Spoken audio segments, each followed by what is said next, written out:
Hey,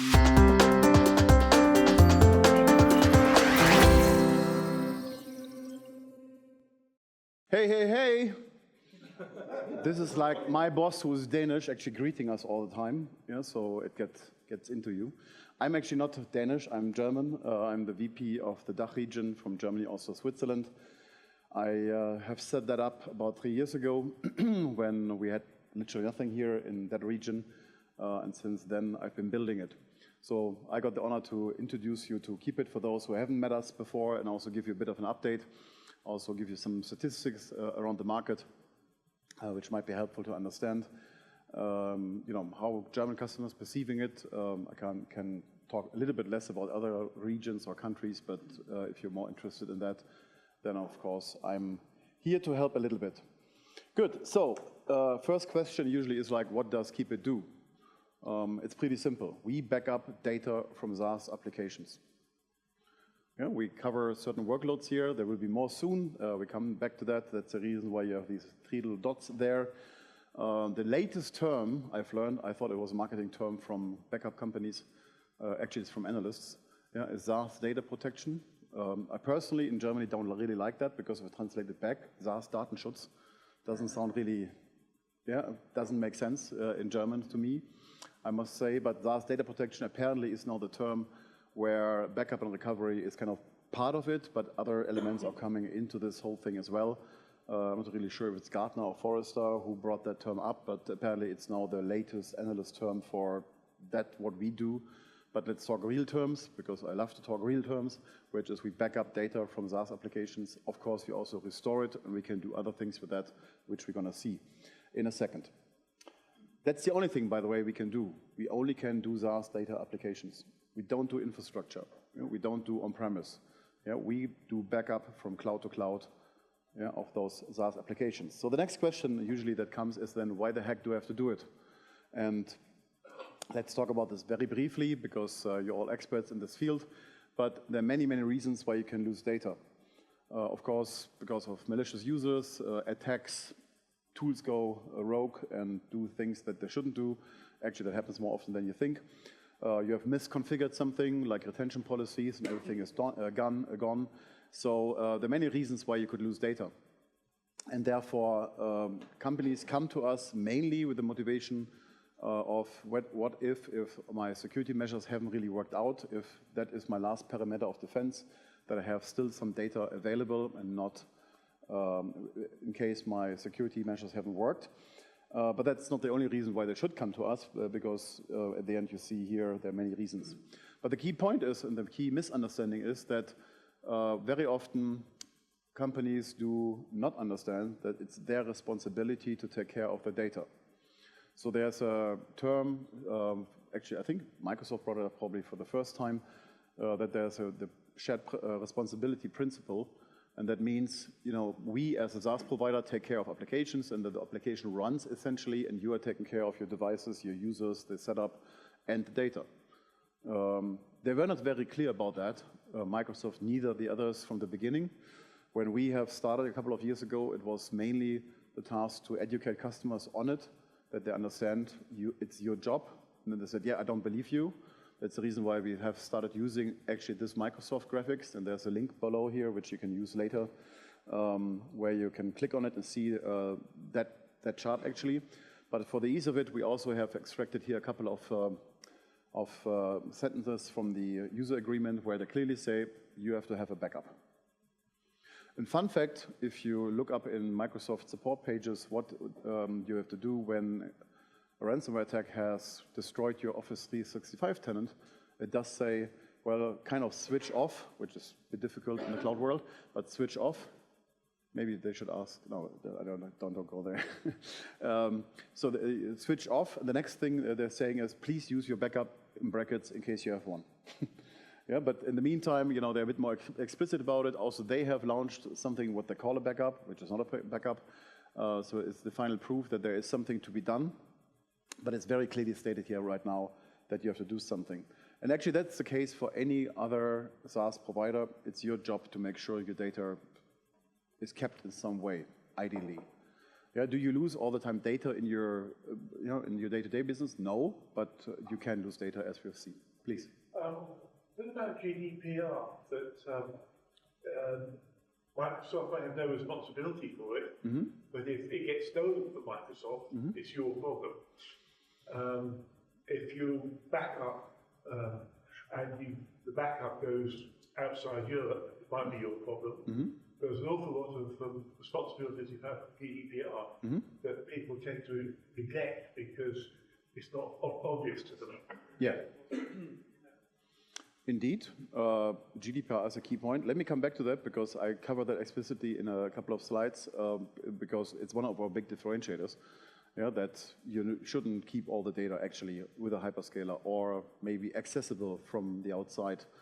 Yeah, and it's not enough to say my Microsoft Azure storage sits in Frankfurt because guess what? The internet allows you to access that data from anywhere in the world, yeah, whether it's China or US.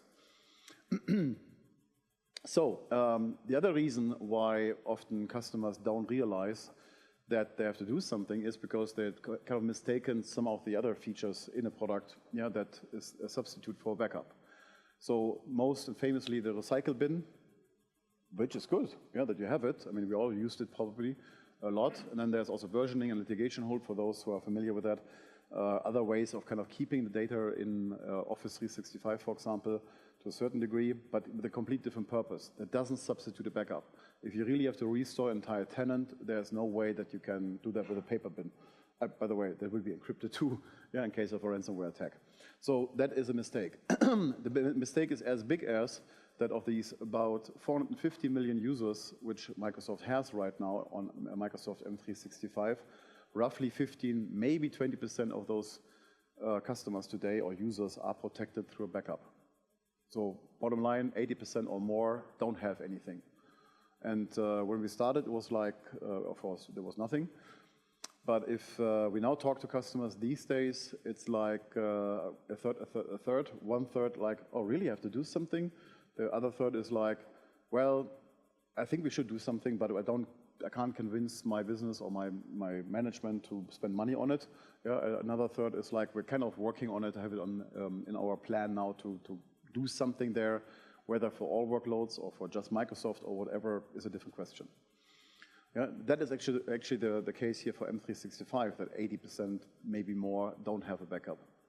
In Entra ID, which is even more important, yeah, because that's the heart, more or less, of your setup within the Microsoft world, that is even worse because you literally have like, I don't know, 1, 2, 3% who have a backup today, which makes it even worse because even Microsoft is saying Entra ID is being attacked 50 times more than even Office 365. And when we started 3 years ago, or actually 2 years ago, I would say, with offering Entra ID backup, it was like, why do I have to do it? Because I do an Azure AD backup, true, but that's the on-premise world. In the cloud world, you have to have Entra ID. There you have to back it up, and that is not covered by that, what you do on the Azure side. So therefore, a lot of questions back then. In the meantime, we get RFPs when customers requesting, like, I want to explicitly back up Entra ID first, even before M365. Sorry, just one question. Is 80% these commercial customers or also including personal customers? That's a very good question. I would say it probably includes everything because if you look at 450 million users globally, I guess the majority will be kind of business customers because with Microsoft you usually have the license as well for private use. So I guess the 450 million users does include also private users. Yeah, it's an interesting. I have never thought about this. It's an interesting point because that explains sometimes why we see a bit of a higher saturation in certain parts of the market. There are mainly 4 reasons actually why customers talk to us today. We talked about data loss prevention, but there's also another reason now these days because of all the regulatory requirements which are coming up, like CRITIS, so for critical infrastructure providers here in Germany, NIS2, DORA, RCE, more stuff coming from the EU and other authorities. There's a clear need that you have to back up your, or actually you have a disaster recovery business continuity concept for your business critical applications, which do or does include your SaaS applications, at least M365 or Entra ID, for example, or maybe some other systems you have as well. So therefore, that regulatory requirement is a big driver by now as well, and the reason why 1/3 of the customers we're talking to, or potential customers, are saying, well, we're thinking about doing something. Still, it's shocking, because I can tell you at least 10 airports in Germany which don't have a backup, and they are definitely critical infrastructure providers. Yeah, so, and that's just one example. Yeah, we even have chemical companies and pharmaceutical companies who are telling us, no, I'm not belonging to NIS2. Yeah, I mean, it's not very hard to read the NIS2 requirement, or who has to comply to NIS2. It's not that hard to understand, but they figure out somehow in their head that they're not part of it. Yeah, which, yeah, it's like GDPR, as you asked for that. You know, if you remember at the beginning, a lot of people were still ignoring it up to the point when the first fines were given, and then suddenly everybody was in a rush. Yeah, so personally, I'm in sales. I'm expecting the big rush still coming. So, yeah, because in Germany alone, there are 30 to 40,000 companies who fall under NIS2. As I have about 1,000 customers now in dach, in Germany, also Switzerland, yeah, there are still at least 39,000 minus what our competitors have approachable just from that perspective. There's another reason why companies now talk to us. It's savings, because very often companies kept their users alive when they leave a company, because they're scared that if somebody leaves the company, they lose data from their M365 environment, like the OneDrive stuff, the files, or the emails. So they keep it alive. And of course, that, let's say, 10% of licenses they keep alive is a bit of a cost. Yeah? Therefore, that can actually bring you a business case, or can make up a business case, so that you find the budget for to fund a backup in that sense. And then there is also SharePoint, because SharePoint online becomes very expensive once you exceed certain thresholds, which is the storage that's included in the Microsoft plan.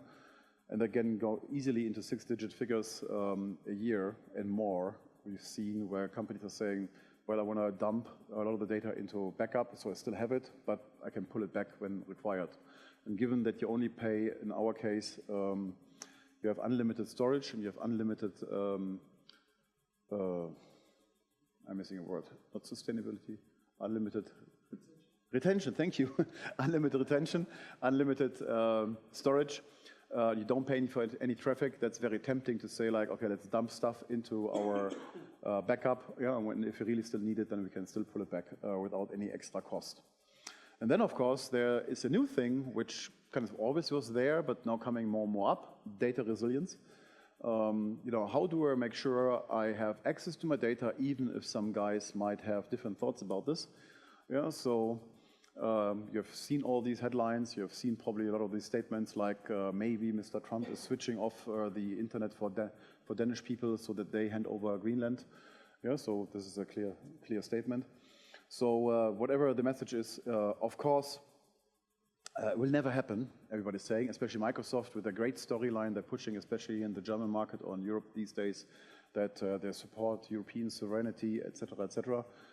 I call it all bullshit, because you probably know that case anyway, but that they're blocking the main prosecutor from the international, I don't know the English word for that actually, for the International Strafgerichtshof, whatever is it, the ICC in Amsterdam is kind of revealing, and there are more cases I've heard in the meantime. Yeah, so Microsoft blocked the email access of that guy, and yeah, I mean, so much to sovereignty and you know, that sticking to European rules, etc., etc. You put Trump on the slide with intelligent choices at the top, then Trump halfway down. Yeah, probably I can't enter US now anymore after that slide, but there you go. And then there's another reason now coming up lately when we talk to customers, which is AI data readiness. And this bloody thing is again moving forward. What do you know about all of this, which is uncertainty? Is quite a lot of these laws are sometimes enforced, sometimes not. As you say, GDPR now has teeth, but for any one of these laws, there are people saying, yes, but we're not going to enforce it very hard, we're not going to enforce it on small companies. Sure. And there's a lot of uncertainty around, and when there's uncertainty, people are disinclined to actually take positive actions. to address something that may not turn out to be a real problem. So until you get the fines and the actual physical evidence that these laws will be enforced, I can see why people ignore them. Don't think they should, but see what they do. Yeah, absolutely. And I mean, the key thing is and remains that they don't even have to tell you that they do something.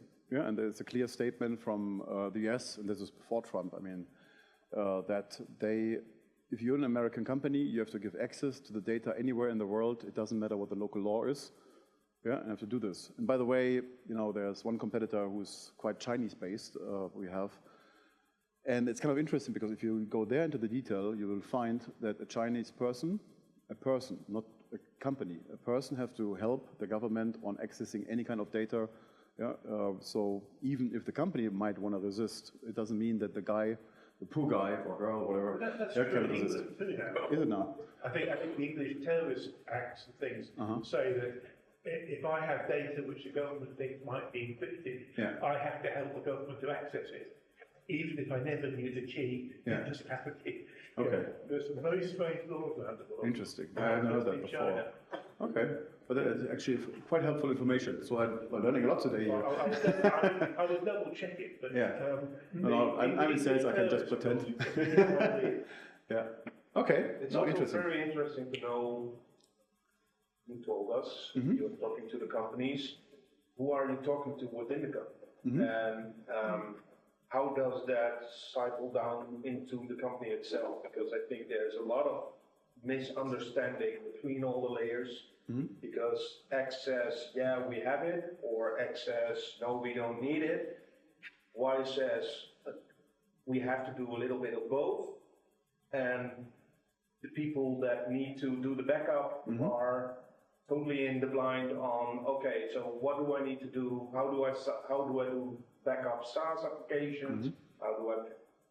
You've got competitors doing both. You're doing more physically on the SaaS application itself, not really in the data center itself. They have to know it all. So it's kind of interesting to know what is going on within all those companies. Why do people say, well, we don't need it, or we do need it, I think we already have it, but don't have it at all, or... Yeah. So let's stick here with Microsoft, that's easier, because otherwise, in Salesforce, for example, when you do Salesforce backup, you talk to the guys who are running the Salesforce stuff, and they're less concerned about like NIS2 and whatever, and the ransomware, and Salesforce doesn't really happen. But there are other things can happen there. But before we go into that direction, let's talk about Microsoft. That's easier to illustrate the whole thing. So it's pretty different, and of course also depending on the size of the company. So usually the guys who are owning the Office 365 infrastructure, head of workplace management, whatever they're called, these are the guys who understand first and foremost, I might have an issue, I need to retain data. And we did this survey in the past where we found that 86% of the companies had issues already they lost data, they want to retain it, and only 15% of them had been able to do it.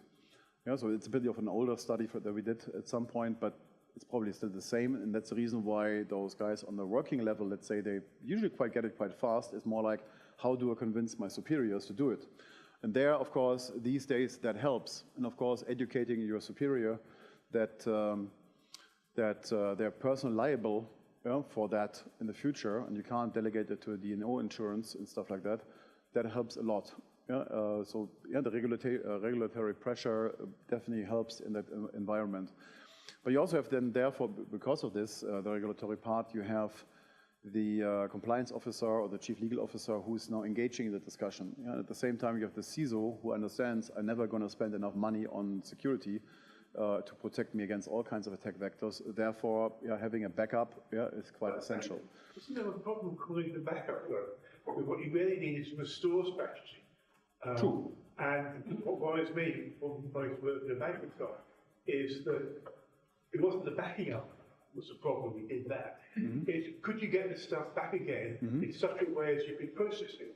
Yes. So you had requirements for being able to recreate past transactions, stuff like that. And unless you looked at the requirements for processing the stuff that you were retrieving and actually tested against those requirements, the backup was totally worthless. And to my mind, calling it a backup causes a problem. Because people say, oh, we back it up, that's fine. We'll worry about retrieving it later. And later they find they can't retrieve it, but if they can retrieve it, they can't actually process it. Yeah, you're raising a very good point, and Hendrik will talk about that, because it's one thing that you got the data, but you need a backup and restore strategy, and to order to restore it in the right way, in a sensible way, because you can't just dump the data into the system. You do have to test it. You do have to test it. That's actually a funny point that you're raising, because very often when we talk, especially to larger companies, one of the typical quotes we get is like, you know, we're so big, yeah, we're like 30,000 users, or 30,000 users, 30. Yeah, so we are so important to Microsoft, they will do it for us. Yeah, we don't need backup. And then, you know, one of my guys, a really great guy, Michael 𝗏𝗏, he brought the question up for the first time. He said, okay, as big as you are, yeah, you must run regular tests of doing a full backup and a full restore. And so when have you done it the last time? Yeah, what were how did you document the whole thing? What was the outcome and the findings? And then if suddenly you have something really awkward silence. So the CISO is asking that question, then, oh, good point actually. Then he talks to the whatever guy is there, like the poor workplace guy, whatever. What was the result? It's actually not my job, it's the job of the infrastructure guy. And then there's suddenly finger pointing. It's kind of really funny, and then they realize, no, I'm taped, so therefore, yeah, shoot, I shouldn't, you know, perhaps they should really reconsider their strategy. Yeah, so, yeah, and then it comes back to like, what is your disaster recovery strategy? What is your business continuity strategy? Again, because of ISO 27001, but also because of these regulatory requirements, you have more and more that kind of requirement coming up. Well, that's requirements written down like NIS2 and DORA. You need to do yield tests, you need to document them. It's not enough to just have a policy or say have something you have to test it. Yes. But it is still theoretical because how somebody testing them if they test. But that is also why, I mean, GDPR, throughout they have defines for the companies, and that was a push. But for DORA or for NIS2, it's a person that is responsible, that's personally liable, and that gets a personal fine. So they have a personal motivation, an intrinsic motivation, more or less, to actually do something about it and comply with the regulations, which is a little different, a little harder, luckily, than GDPR, because otherwise the movement would be so. But the key thing to me is you have to have a process in place. You have to have a secure design, not just security checklists. Okay. And like I say, as you say, they can be personally responsible. In some ways, it's a bit unfair because often they are not doing a good job because their boss has essentially told them to do a good job and told them that they're, well, hasn't told them that they're personally liable. The boss doesn't care if he knows that they're personally liable, not the boss himself. But that's also why you see quite a lot of movement in those companies, because if they don't, let's say, get what they need in order to comply, they're also trying to leave the company. So, I get the sign of I get the staring already here. So, AI data readiness, we're going to talk about AI a bit later, a bit more, but the thing is, if you got all these information, all this from all kinds of company data from the different SaaS applications at different time points, that of course is an interesting source of information that you could utilize for other purposes. Yeah, and Henrik and Jacob especially will talk about that a bit later. So, very often, of course, we've been asked, like, why is Keepit different, or what do we do different? Yeah, and that comes back as well to the GDPR topic to a certain degree. So, as said before, we are the SaaS data protection provider. So this is the only thing we can do, and we don't want to do anything else. That goes a bit further then. But the key thing is, if you don't do this as a business, as a main business, yeah, you're not going to be always up to date, because any of these SaaS providers keep on changing their product all the time. Interfaces are changing, features are coming on top of it. You need to back up really everything. You need to make sure you restore it in the proper way again. So if you're not focused on it, yeah, it's very hard to keep up that pace. And we've seen it. There are many competitors out there in theory who does the same thing like us, but they're not specialized. Yeah, and recently we had a big retailer here in Germany who actually did an RFI first, and they managed to find 35 companies who does apparently SaaS data backup. I'm not even aware of 35, to be honest. Yeah, I can probably name 10 or 15 if I really pick my brain. But at the end, yeah, there are many, but we are really specialized on it. And the big benefit, of course, customers have out of it is not only that this is a very up-to-date thing then all the time, but also that we are having a single platform which you can use for many workloads. Please? Is it every time a native connector or just a REST API? That depends. Yeah, so we have different ways of connecting because Microsoft is not the latest, the latest and greatest kind of way of interacting with something. So you have to really hard code it, but we have a different and new way, which we're going to talk about, like how we're connecting to other REST API-based applications. Yeah, so there's something called DSL, but I keep the thunder for my colleagues here who are going to talk about that in a second. And then new workloads are coming, and we're going to cover that in a second. You do training, though, because it seems to me that an important part of what you provide is educating your customers into what they need to do. And that would be valuable, quite apart from actually doing backup. Yeah, unfortunately, we can't charge them for that. Well, you could if you got in training. Yeah, but yeah, well, I haven't had that in this presentation, but one big benefit of our product is that you literally have no training requirement. Yeah, so it's very easy and fast to learn and to utilize it, and you're going to see it here with Fabian demoing it.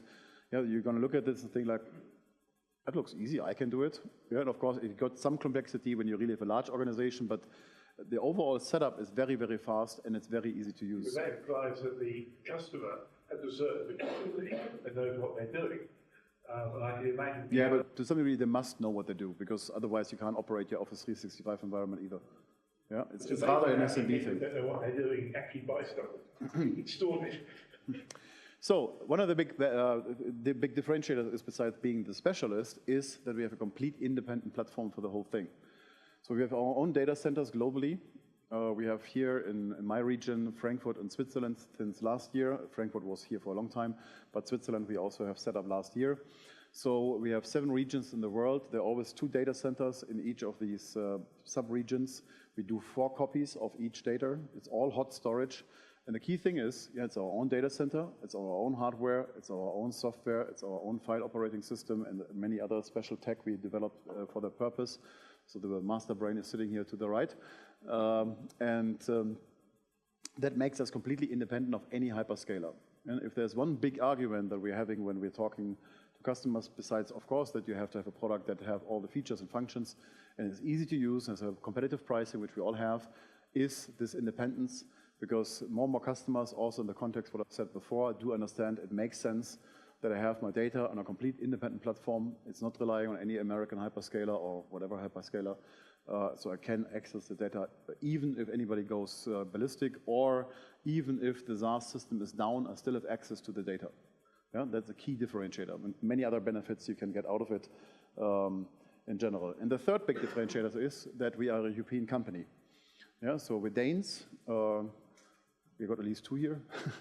So we are a Danish company. We are completely European. It's only Europeans who manage out of European countries our global data centers, which means like we have no data sub-processors.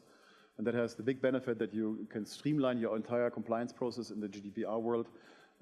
There's less work for the customer to check how data is being processed. There's less compliance discussions you have in general. We know exactly how to deal with data in many ways, because there's special laws here, like the right to be forgotten, because that is a kind of funky law. You should forget everything of somebody, but in case we need it, then you have to unforget it. And here's the fun part. Now, this is a question where we usually kill our competition quite happily, because we're saying, how do you do that? Yeah, and then they say, oh, we're deleting the data. And then we're saying, fine, but how do you get it back? Because 17 says, paragraph number 17 says, you have to forget it, and 32 says you have to bring it back again. They're like, yeah, so some say, good point. But here's the other interesting thing. Everybody talks about immutable backup. So the immutable is so immutable that you can switch off the immutability to delete data because of 17, and then you switch the immutability on again. You get my point? I mean, that is not immutable. That means somebody can attack it and do the same thing and delete data. Yeah, if you want to know the secrets, how we prevent that, that goes beyond my technical level. That's for Jacob for the lunch break, I guess. Okay, so who trusts us here already? So there are many big names we have here, but while these are big names we have here in the German region, and I only want to talk here about DACH customers or Germany, also Swiss customers. We have many in many countries. But you know, it's there for one user or 100,000 users, it doesn't matter. It's a very easy product to use. We have many hundreds of SMB customers, small business customers, who are using us. So it's, yeah, because of the usability, you're going to see in a second, you will see that it's a very easy product to use. Let's talk roadmap a little bit. Are you still awake? Let's hope we can keep you awake. Yeah, so one thing just to start out with is this whole, building on that whole sort of SaaS adoption, right, that we are seeing in the market. And the fact that businesses are increasingly powered by SaaS applications, and they're also starting to realize that, I believe. The exact numbers here, not really super important, because it's gonna vary widely across different types of businesses. You know, what industry are they in, what size is the organization, where they're located, how mature are they, and so on. Who's counting is another good one, because if you ask internal IT, they'll probably have one number, which will be sort of the sanctioned apps. But there's, as many know at least, there's a lot of shadow IT, right? There's a lot of industrial marketing folks, HR people, product people like myself and so on, that have been signing up to various SaaS apps using the corporate card. So there's a lot of SaaS adoption is the point. The numbers are high and they are also growing. And that's, you know, as you also pointed out, Michael, there's definitely still some education needed to realize just how important it is to have backup, and not just backup, but also recoverability of that data, to have it protected. And one point I want to make, I think you also talked about it, right, is that it goes beyond just the sheer user data. So it's not just about document and files and so on. It's actually very much about identities and metadata, and the fact that, you know, a lot of these apps are integrated, right? They are shifting data between different applications to support some of the workflows that you have running in your business. And being able to protect that and restore that is key for business continuity, for service continuity, you could argue. So that whole control plane, we typically call it, both the data plane and the control plane are key in terms of getting back to normal. I wonder if you agree with this, but it seemed to me when I was talking to Salesforce, is a different culture in America and Europe. In America, the data belongs to Salesforce, and they move it around and back it up into strange places. They don't really take GDPR that seriously. In Europe, the data belongs to the data subject, and the companies take it very much more seriously. And that culture seems to be quite an important distinction. If you give your stuff to an American company, they will feel free to do things to it that you may not like, because it's their data they're playing with, not your data. In Europe, it's your data. Yeah, I mean, your data here today, here tomorrow. That's our that's our whole point, and that's what we talked about before, right? That you know, if you are a European company, you will most likely pick your data center region in Europe, where you back up your data with Keepit. So we can definitely say, you know, you have control of your data, you know where it lives, right? But you're the European company, and you actually have the European culture about data, whereas American competitors may not have the same culture. For sure. Yeah. No, I think that's exactly the point you were also making before, Michael. So, very valid point. I think there are also, yeah, maybe it's not super important, but it's interesting to see that SaaS adoption. I think it's also driven by, you know, the fact that we want to work from anywhere and from any device, right?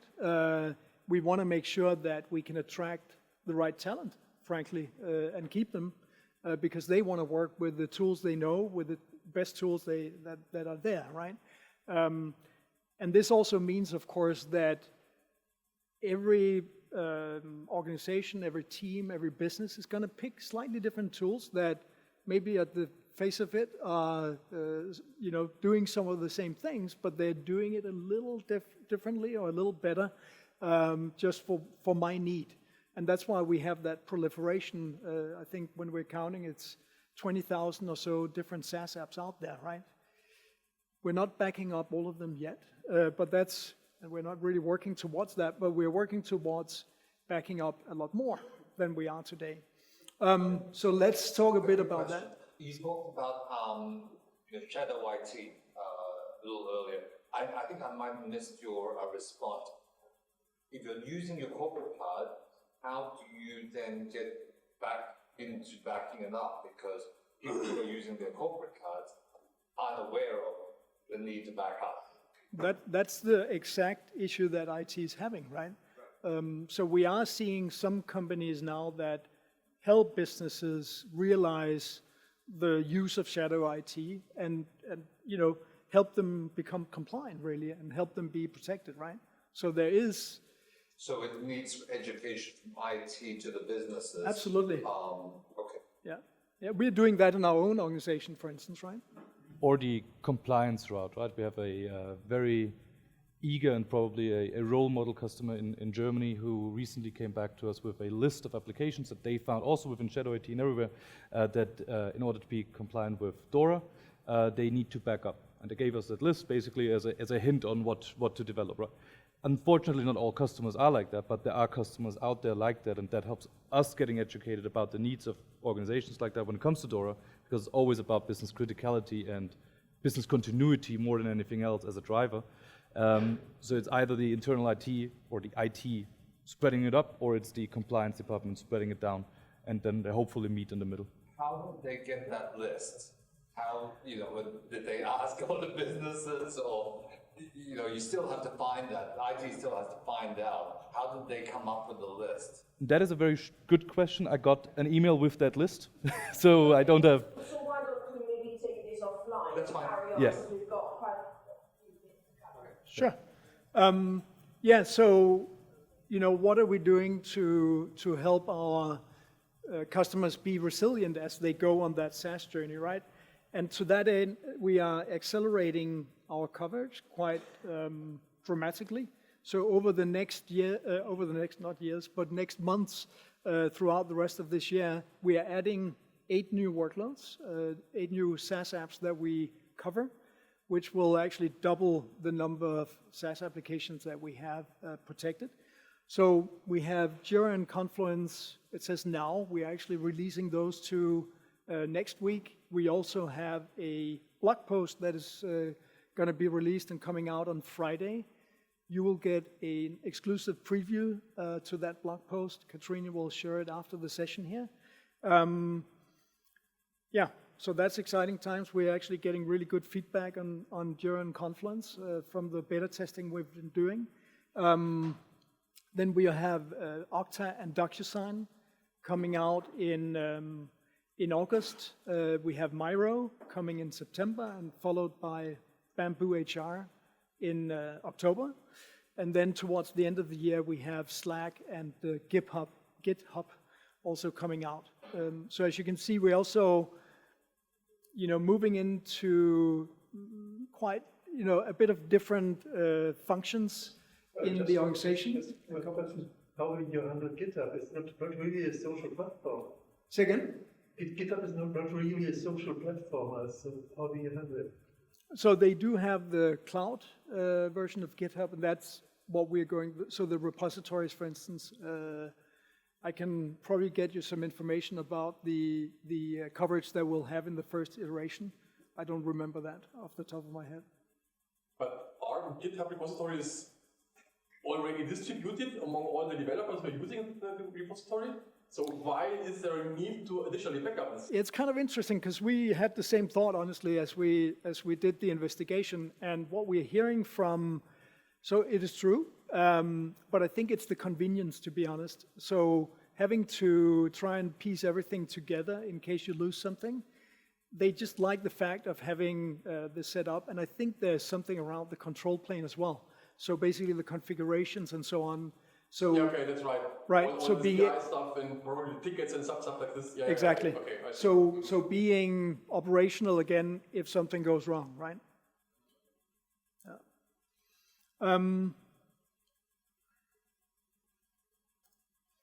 Yeah, and really what we're doing, you mentioned it before, Michael, but we're taking that API first approach to how we accelerate our development of SaaS coverage, and going with some of these more, let's say, modern apps helps a lot.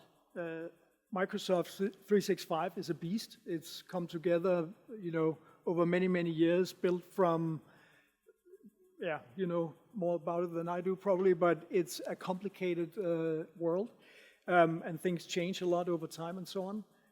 With the more modern apps, it makes our lives a little easier in terms of both backing it up, but also being able to put it back into the cloud where, the production cloud essentially.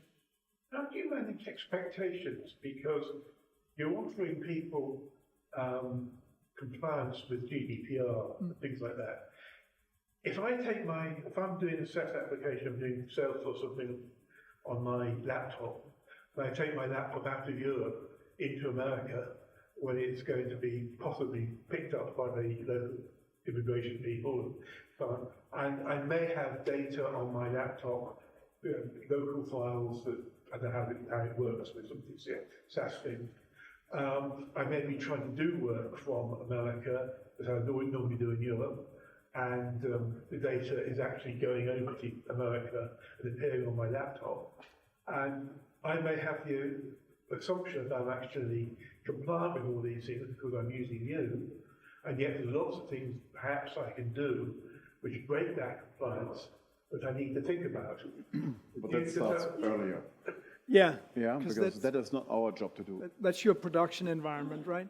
It's not your job, but if it goes horribly wrong, it might affect your reputation.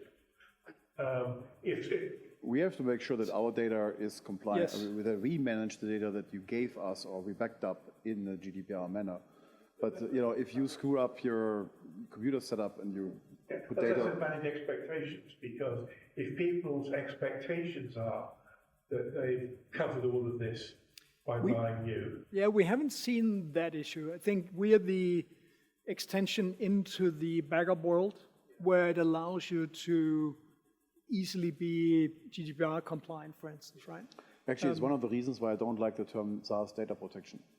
Yeah, because it kind of, especially when you put it into German, then you really get into that red hole of all the other things, which we are not. Yeah, we are backup and restore first and foremost, and maybe discuss some of the other things you guys are going to cover.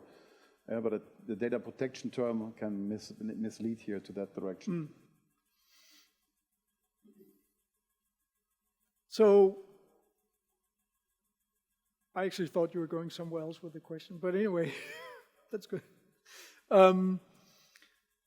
Yeah, so really what we are doing is we're building that intelligent, resilient future for our customers, right? And that goes beyond just the SaaS applications that we are protecting. And in fact, it starts really with what you also talked about before, Michael, the dedicated independent cloud. And I think that part is super important, right? That's essentially what we set out to do from the get-go of Keepit. And I think it's been an investment, but it's also helping us now, and it's helping our customers. Dedicated because it's independent, and you talked about it, the object level storage, the immutable by design. It's not a feature; it's actually read-only. So we always append these changes, which also means that we actually build a really rich history of changes over time. And that helps us in some of these more advanced data management use cases that I'm going to talk about in a minute.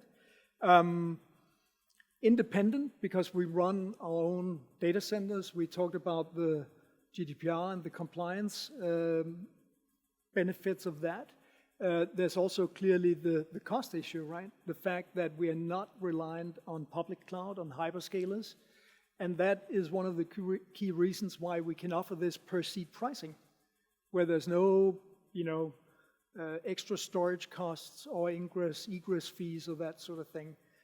And that means that it's super easy for our customers to predict the cost and to budget for it, right? And that's something we hear a lot, I would say.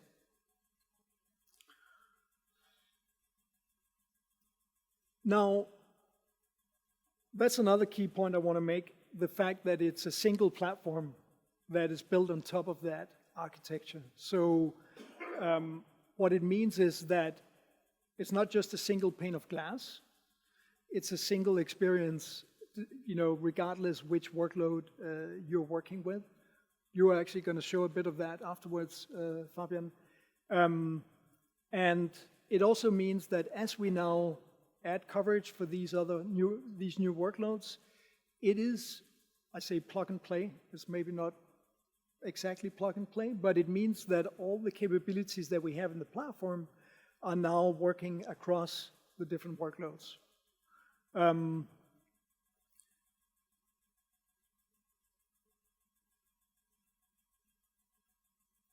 then when it comes to the resilience and the features that we have or capabilities that we have in the platform, there are certain jobs that our customers are also looking for help to solve. One of which is the intelligent disaster recovery. So of course we already can do recovery and restore of, you know, single. Second.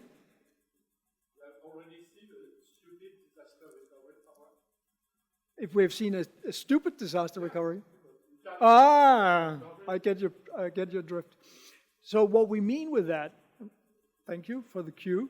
What we mean with that is that when you want to do a restore and build a plan actually for what happens in a disaster scenario, and you are needing to do that with data that is now across many different SaaS clouds, it becomes quite complicated, both in terms of orchestration, but also in terms of just understanding the data that you have.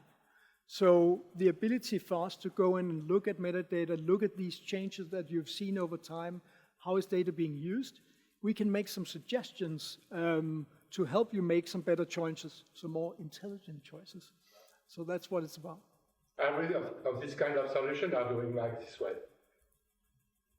Every solution are doing like this way. We don't move the data. Of course, we work at the metadata layer every time because we don't move the data. It's not as such intelligent as you say. It's just a way to do it. Yeah, for sure. And I think in the on-prem world, that is pretty standard procedure. I think in the cloud world, in the SaaS world, that is not so common yet. One thing that isn't in the disaster recovery to look at was a feedback from if your disaster recovery strategy says you're not going to bother to recover certain assets because they're not that important, you might then start asking yourself why you processing them in the first place. You can actually use disaster recovery strategy to streamline your work and get rid of bits that have actually not delivering anything for the company. And I don't like having disaster recovery as being a separate silo. I feel it should be a continuum because it's not that things get worse and worse when you get disaster. It's if everything's slow enough, it might as well be a disaster, even if it's all working. It's just not working fast enough to make it get it. Yeah, and I think there's something around, you know, if your plan is to just basically restore everything at once, that's not a good plan. Certainly not when you're in the cloud, because things take time, right? So it's also very much about understanding, okay, which are the teams I need to be operational first? What do these teams need in order to be operational? How does the orchestration of that look across different applications, right? So what is the data I want to bring back first? What's next? So the staging or the phasing of that, if you want. But that's valuable information about managing your company. Because that might point out you're doing work.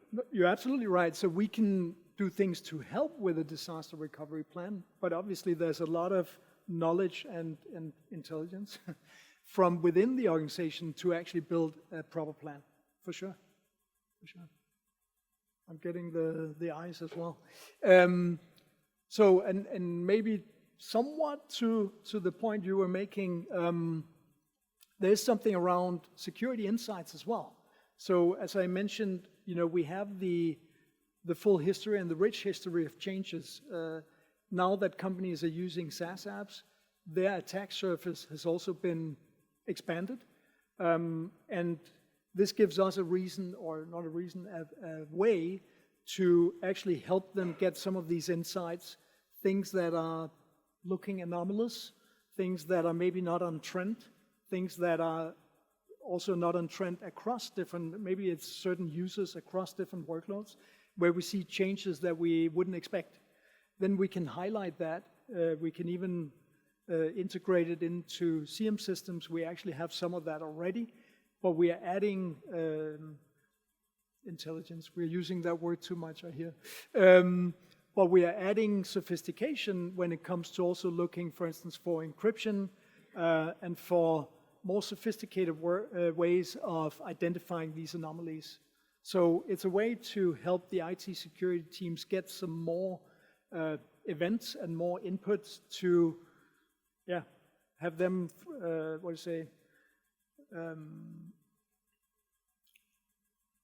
identify and act on threats, essentially. So are you helping with the intelligent part as well, the company when a SaaS provider will shut down and you need the data to move into somewhere else? So get it into CSV files, JSON, whatever you need. Will Keepit help those customers as well doing that?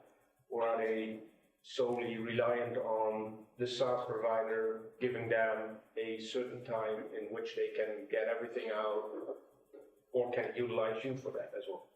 Yeah, we can keep the data, right? And we do have ways to export it. The question is, depending on the type of data, that can be easy, but it can also be not so easy, because all of these SaaS apps, or many of these SaaS apps, are using proprietary formats. So we don't know them either. We have mapped, their data model essentially into the way we store the items, and we have a way to then bring it back.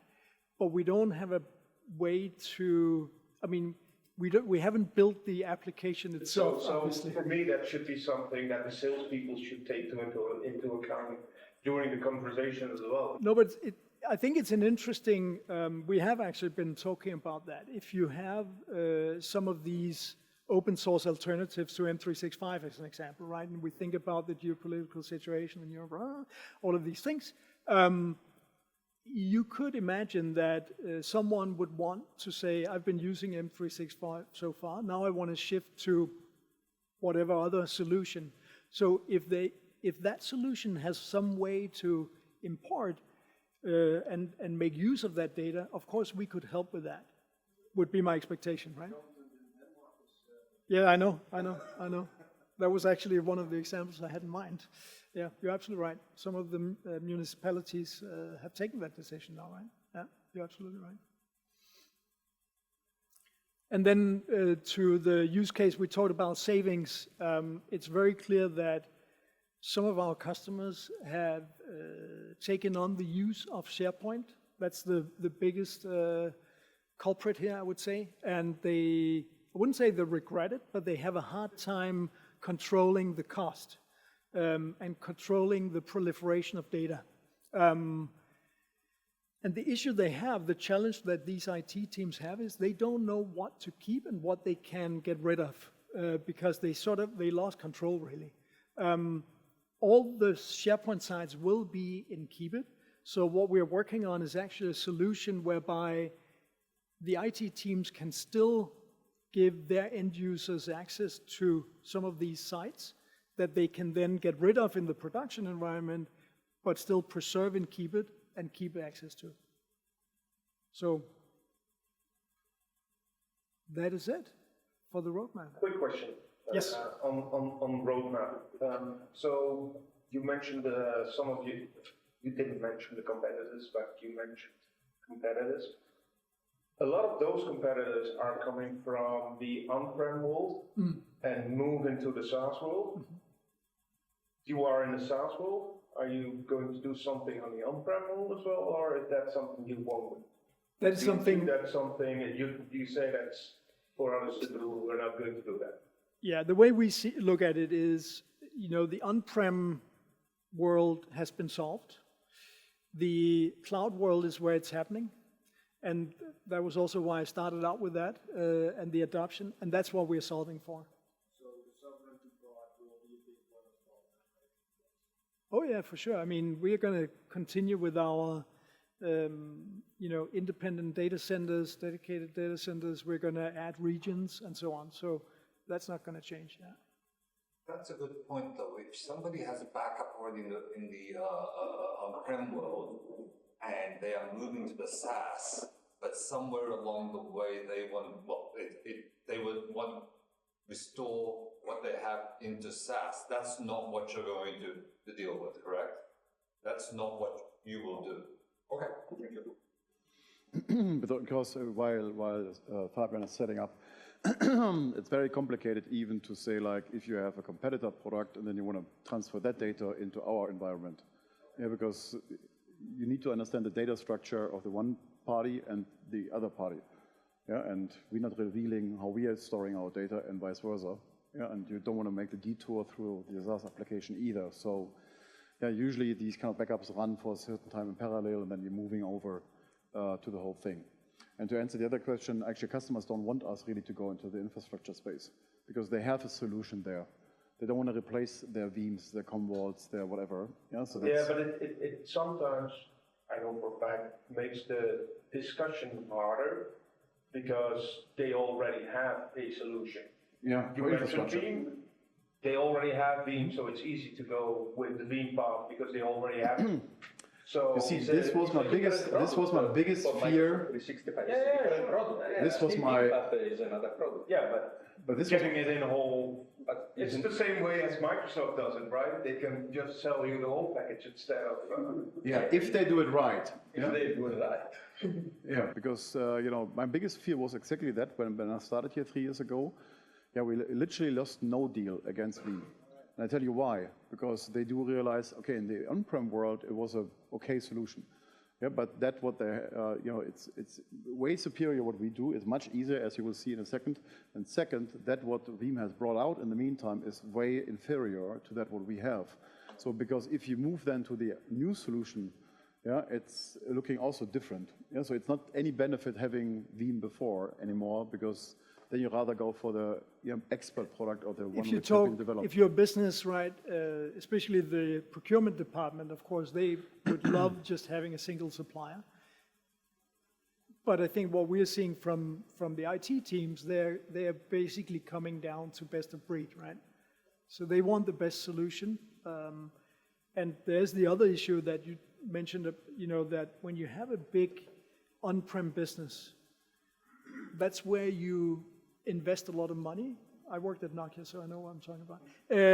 That's why you invest a lot of money to keep that going. So you don't have 2,000 people working on the new stuff, right, on the SaaS. And things do change there as well. So you need to keep up and maintain it. Yeah, I got 2 questions. The first is around your AI readiness. Do you have some... We'll come to that. Yeah, but hello? Do you have solutions which are which keep the context of the data in the data lineage for explainability? It means that you have and it means that you will have normally versioning features to follow the different version of the data for explainability. Do you have it or not? Yeah, so we can both, if you have multiple versions of your data on your primary workload, we can back up those versions. Yes, we can do that. But also we will store the versions over time, so you can. Yeah, because for AI you needed it. Yes, yes. Second is how do you tackle with the problem of metadata amplification? Because every time you write something, you add more and more and more metadata.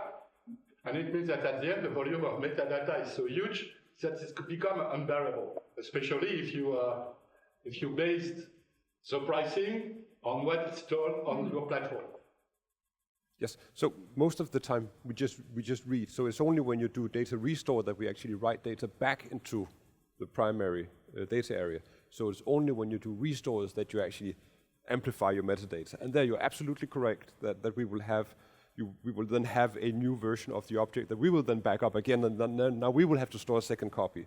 But we are okay with storing a second copy of something that you felt you had the need to restore. So for us, it's not a big deal for us. And for the customer, I mean, it's only on restores where you amplify metadata. So it works out.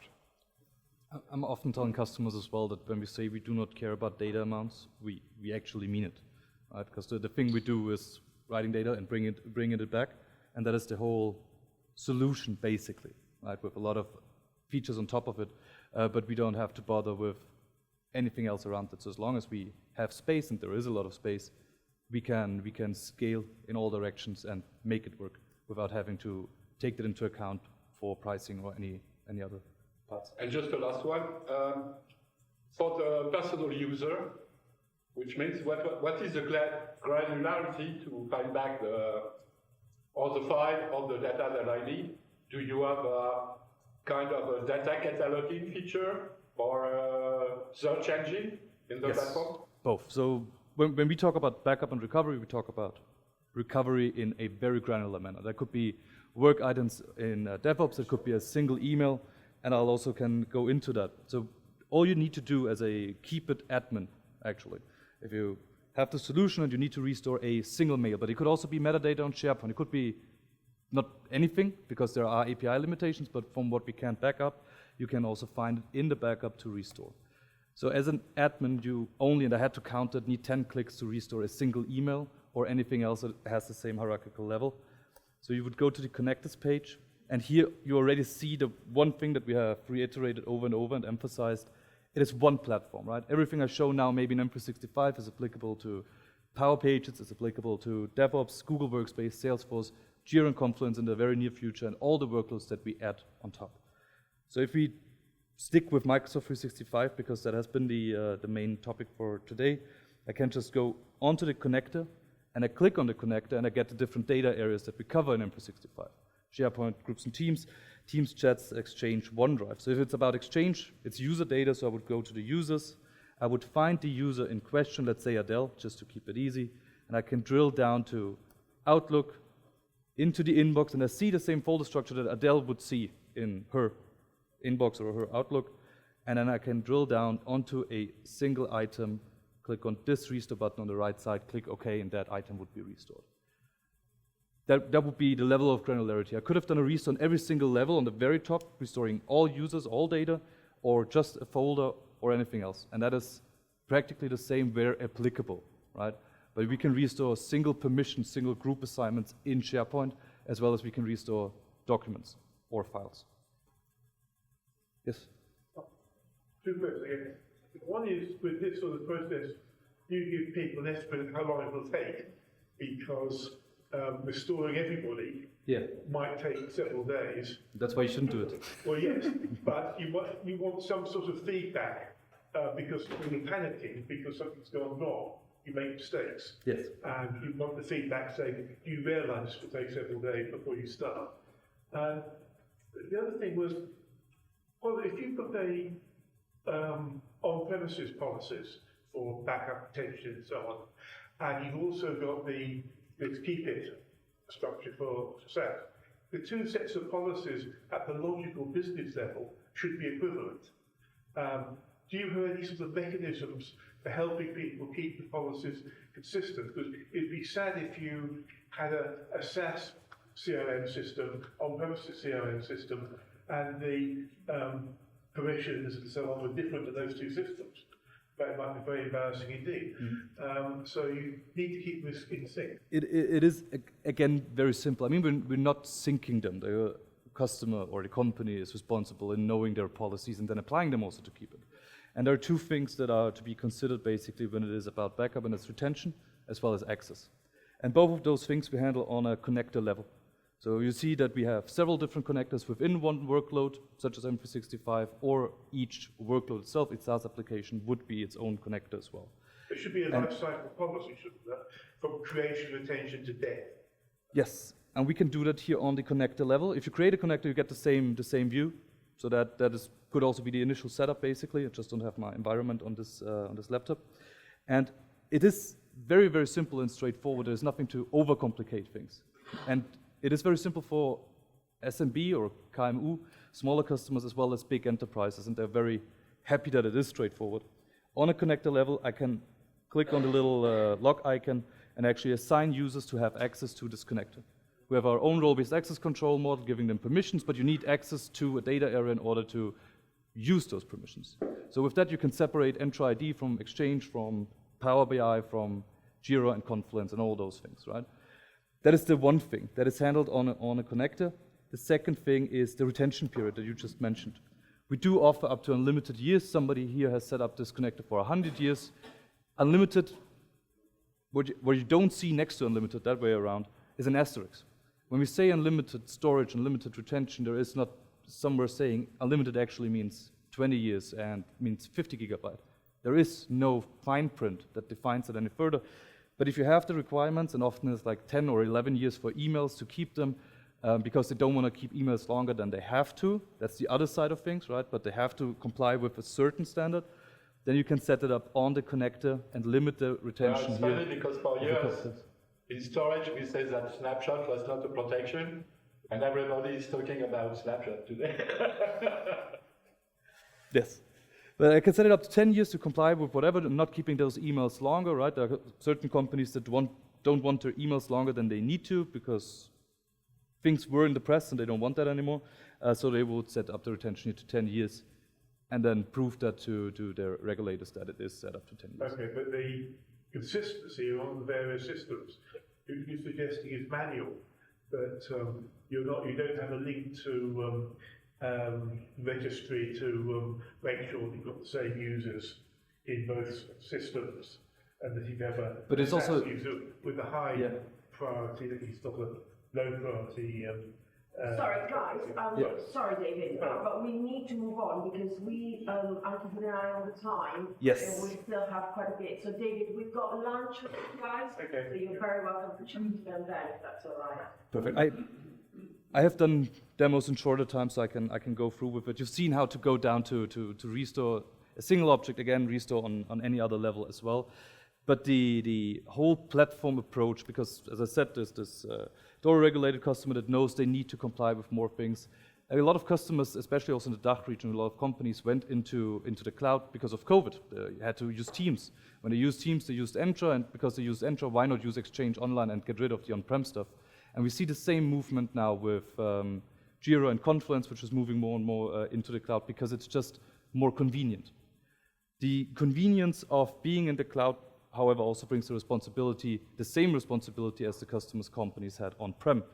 So we need to have a single platform that allows them to, in the end, manage all the SaaS applications that we cover at a certain given time, and we do that here in the Keepit platform. So I can go in and, for example, look at my Salesforce backup if everything is going well, administrate from here as a master app in the role I am right now, but I can also do that for different other workloads. And then we talk about intelligence, and I know I have 1 minute, so I don't want to bother you too much with intelligence. Don't worry, we can eat into a little bit of the guys don't gasp, but the lunchtime. Yes, but if you talk about the intelligence in short, there are certain things when it comes to backup, especially incremental backup, that we can do that you cannot do if you have 50 SaaS applications, because you don't have control over the monitoring of all the SaaS applications, what changes, what is under attack, what's happening here, what's happening there. With Keepit, you unify basically those SaaS applications into one platform, giving you intelligence around it. First of all, I want to talk about backup integrity, because you need to know that if you back it up, it's actually being backed up. If files get skipped more than 5 times in backup cycles, we will show them here that this 𝗦𝗏𝗏 environment needs attention. We have 4 recurrently skipped items, so at least 6 backups in a row. We're not able to back up a specific file or files in that regard. They can download the CSV and then look into that data. There are many reasons why items are skipped. Happens all the time. That's nothing to worry about, but not having data backed up in the first place for a long period of time might be an issue. So that's something we can already show here. But even more intelligent and diving even more into the incremental backup, and what we bring through that is something called anomaly detection. And that means a lot of things. We can integrate into SIEM, and you can utilize that as well.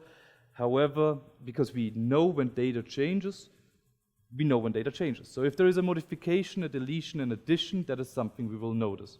Over a course of of 30 days, 60 snapshots, so 2 per day means 30 days, we'll take a baseline of how much a customer environment changes in M365, in Entra, in Salesforce, in all the workloads. Again, it's a platform. And if there is a deviation of more than 10%, we will say that there is something different, something going on. Have a look at that, right? That doesn't mean that there is something wrong. Maybe they're okay with that and they ignore the email that they get from us and the notifications on the platform. However, there might be something to look into, knowledge that they wouldn't have around Microsoft 365 or, for example, Salesforce, if you talk about the siloism that is happening around those SaaS applications in the different business units. So that applies here, for example. You see that I have 2 anomalies detected on the 13th and the 14th of this month. It is also quite a new feature, so that's when that started around a little earlier. And you see that there was an anomaly where 70% of all data was modified. That is bad. 70% of all data in Salesforce means normally that there was something bad happening, and they would not necessarily know. They don't have the right monitoring solutions for that specific SaaS workload, but they would know through us. And now we just talk about one, right? We just talk about Salesforce. It might be easy to monitor that. If we talk about the shadow IT, if we talk about the Jira and Confluences and all the business-critical SaaS applications a company might have, that we will be able to cover right now or also in the future, you need a unified place to actually monitor them. And while backup and recovery is what we do, the incremental way we do it in the first place actually brings us to the point where we can give you insights into data that actually start before the backup happened. Because of the time, I want to keep it at that. I'm very happy to show it to all of you, Christoph, you know it. So if there are any questions, we can take it up for lunch or at a later point. Then. Yeah, so since last time, things changed a bit, and I am now I'm going to talk to you about some of the things that are beyond the roadmap. So these are some of the things that are happening behind the curtains at Keepit, where we have some things we want to share. So these are things we will talk openly about, but there are no fixed promises of when any of these things become actually something you can go and buy. Maybe some of it won't, maybe some of it will. So, very quick summary of AI in the industry today. I see this is basically where we are. So everyone knows that data powers AI. So step 1, we take some data. Step 2, we do something to it. Step 3, we get insights, we get productivity improvements, we get all kinds of positive benefits that we want for our companies. We're struggling a little bit in the industry in general with the step 2. We have done chatbots. Some of them are really good, some of them are really bad. Air Canada found out what happens when your chatbot makes up promises to customers. You actually have to make good on them because you promised the customer something. Maybe the machine did it, but it's still your company. So that put the brakes a little bit on the chatbots. We also have things like grammar, for example, so grammar assistance in your word processing. I mean, that's a great use case. But honestly, so I remember I had a grammar plugin for WordPerfect 5.1. I mean, that was not an LLM, I guarantee you. So it's not really that's not really a new problem. We have code completion. So developers are using LLMs for code completion. This is also a great use case, but everyone had code completion for 20 years. So we are struggling a little bit in the industry finding this killer application for. I mean, where is it that the LLMs are just going to take off and do things for us that we never thought possible? We still think it's going to happen. So on the Keepit side, we know data powers AI, and as the question we had earlier on the AI side, yes, we will have this ledger of all of your data as it has both from all of your workloads, but also as it has changed over time, and it is immutable. So whatever step 2 is, we know that we on the Keepit side we are in a very good position to help people on step one. So we have the ledger of the data. It's on a platform where you can actually get the data out. You can afford to use it. We will not charge you through the roof for accessing your own data. But we are not we're not satisfied with just being the step one. So we are working on things on the step two also. So just a quick overview, right? I didn't even bother putting all the logos in, but there are more LLMs out there now than you can shake a stick at, and they all have some different qualities. They also share some qualities. Some of them being around compliance. Either you pay for them with money or you pay for them with your data. So there are definitely some compliance concerns, and there are some cost concerns also, because really using them tends to be costly. We also see some fundamental issues in LLMs around security, where when you train your LLM on a large corporate data set, you may have permission structures in your corporate data set. I cannot access my boss' salary records, for example, maybe. The LLM it's not something you can naturally represent in a large language model. So companies are trying to put filters on top of the language models to sort of censor them from bursting out with things that they shouldn't be sharing. And this is almost back to like antivirus software in the 90s. I mean, you cannot bolt security on. So there's some really interesting challenges with all of this that have yet to be solved. Companies are looking at running LLMs on-premise rather than in the public cloud, which is a challenge.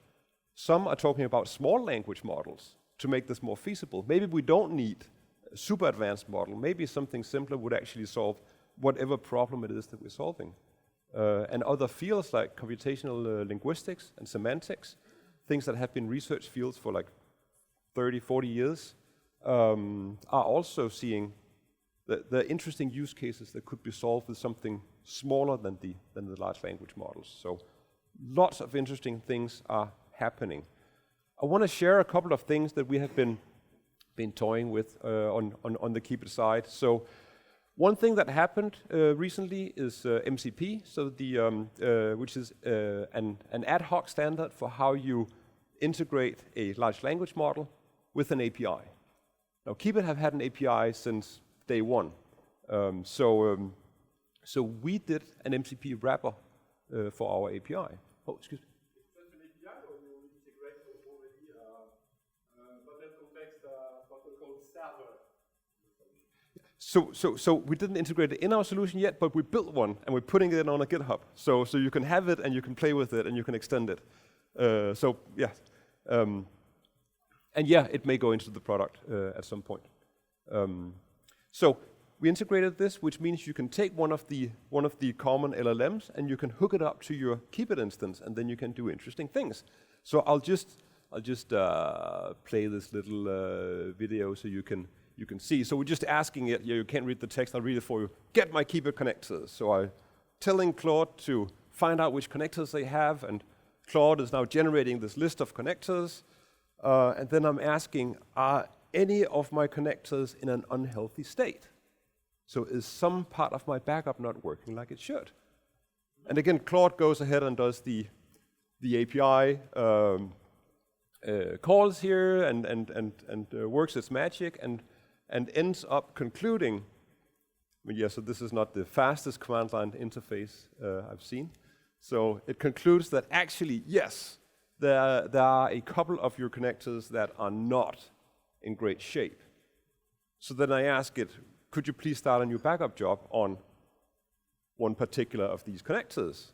And then Claude again goes ahead and does the API calls in order to facilitate this.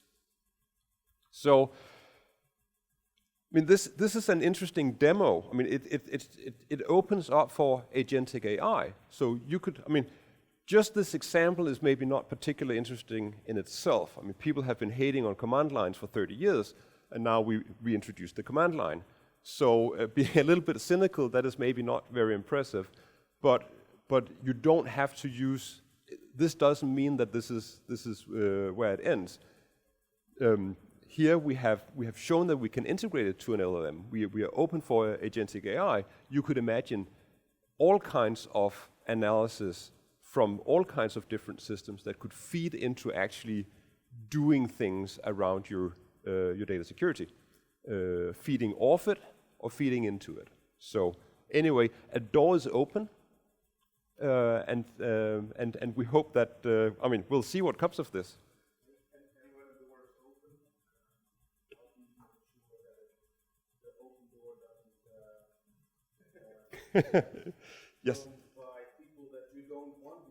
Yes. Yes. Yeah, and that is so. So we had an API from day one, and then we've been a cloud service all along. So the normal security around the API, that is nothing changes there. In the current implementation here, you run the MCP server on your local machine, and you use your access into the backup system. So for this prototype, the sandbox version of the MCP, it's very, very simple, and you can, it has your access, and it does it works on behalf of you. So, but yes, that is, there's just an infinite number of security considerations when you start looking at what will people do with agentic AI. And yes, so let me put these 10 systems together and see what happens. You should have backup when you do that. And when it goes rogue. Yeah. No, but that is, and that is, from as a backup company, it's interesting to see what we can do with AI, sure. But knowing that everyone is going to be trying out things with AI, just having the backup is going to be even more. But then playing with backup with AI. Yes, and that's interesting. And again, this is not a feature in our product today. We're exploring, right? Yeah. Yes.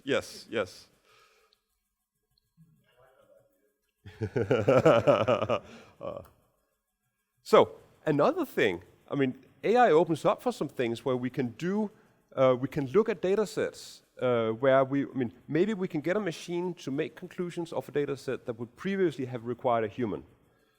But, and this opens up for something where we can do things that would be anonymous, where if we had to have a human do it, we wouldn't have been able to do it in an ethical way. So one of these ideas is that if we look at all of the communication happening in your company, we could look at how people talk about things, and so maybe HR would like to know: do our employees associate the word salary positively or negatively, and has that changed over the last year?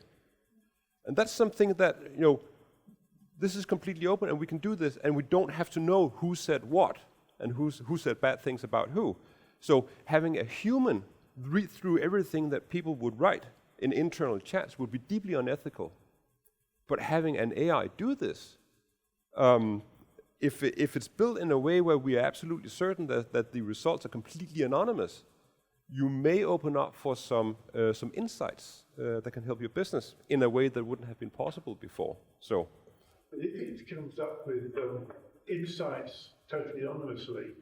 You can't verify there's no hallucination involved because you can't go back and check against the actuality. Yes. It's interesting. That's why it says research. Does it mean that the next step is for Keepit to become a kind of a data hub or data factory? And no more just a backup solution? Yes, we would very much like to be more than a backup solution. Now, backup is our bread and butter. This is what we do. But since we have this amount of data, and since we have the immutability, we're collecting from the different workloads, it opens up for us being more than just the backup. So moving into the security space and moving into other analytics. Because there was plenty of flavor, you can have, it could be a data hub as like Salesforce, another one like Snowflake. It depends on the way you want to go. I don't think we're going into to competing with Salesforce anytime soon. It's more the role of what we can enable for our customers, right? Which goes beyond the backup and protection to also allow them, now that they have the data over time across workloads, what can they do with that data, right? Are you just going to provide the data, or are you also going to provide hardware to utilize the LLMs and all that kind of thing? Yeah, so that is the thing, right? So we already now we are open for you to just hooking up to our API, extracting your data, and putting it and using it to train your LLM or whatever you need to do. This is completely available today. It's part of the service. In fact, it will be more as a service now because you will be business context aware. Yes. Yeah, but you will have all the data of the SaaS application that they will be using. Yes. So exactly this consolidation opens up for some things, and so maybe there are things that we can do that are universally useful, and then we want to do them, and then you have these very specialized use cases where, we are not going to do I don't know, pick some niche example. We're not going to go into that and compete with whoever is the expert on that. We can offer the data, make it available, but we believe that there are things that are going to be universally useful, like the anomaly detection also, and they're just the problems everyone has, and then the super special parts. It will change the way you operate with the data. You as a data provider and the cloud providers, on the other hand, that will be utilized to do those things. Yeah, but and that's also an important distinction, because there are things that belong with the primary data. So we shouldn't do I don't know, antivirus protection, for example. That belongs further. That belongs closer to the user. So we're probably not going to do that in the traditional sense anyway. But then there are other things like, Microsoft has no idea what you have in your Salesforce or in your 𝗦. We do. So there are things that we can do that you cannot solve with the primary providers. But you've changed the risk profile of your company, there's now things you can do which have risk associated with them, which you didn't have in the past. The key word is research. Yeah. We're not, but it's true. It's true, right. and you have the whole ethical thing, because you don't want to be known as like the secret police. So it is absolutely something that we have to go into with open eyes and know that we do good things. It's hallucinations that scare me. But, sorry, David. Yeah, we'll continue on at lunch. So yeah.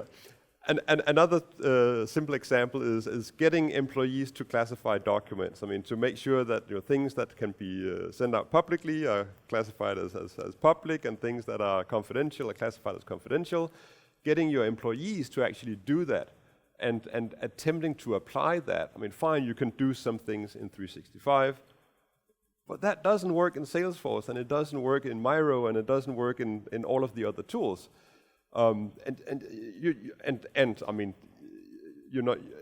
It's very difficult to train people across. With all of the different roles that people have and backgrounds, it's very difficult to do. This is something where, since we look at data from all of the workloads, yes, there are of course policy decisions that belong with the primary data. We cannot do them, but we can audit things. We can look at how does data travel in your company. If I have this collection of documents that are confidential and this collection of documents that are public, I could look at them, look for patterns, and then I could see, of all these things that are not classified with anything, what are they likely to be? And are there any of the confidential ones that we are sending out via email to whomever? That would be something where we can look, again, benefit from this, both the history and the cross workload. So that's another small thing that we're just putting out there. And then something I think is really interesting is for these complex restore scenarios. So in a sense, so I showed the command line interface earlier, which was, maybe not the most efficient way of, we actually have a button to start a backup job. So typing it in is maybe not a great example of a productivity enhancement. But if you have a really complex restore job, if you're looking for a document and you don't remember exactly when you lost it, you don't remember the title of it, you don't know exactly where it was, and you want to find that, well, maybe a graphical user interface is not the most efficient solution. Maybe you would actually be better off explaining this in writing to the system.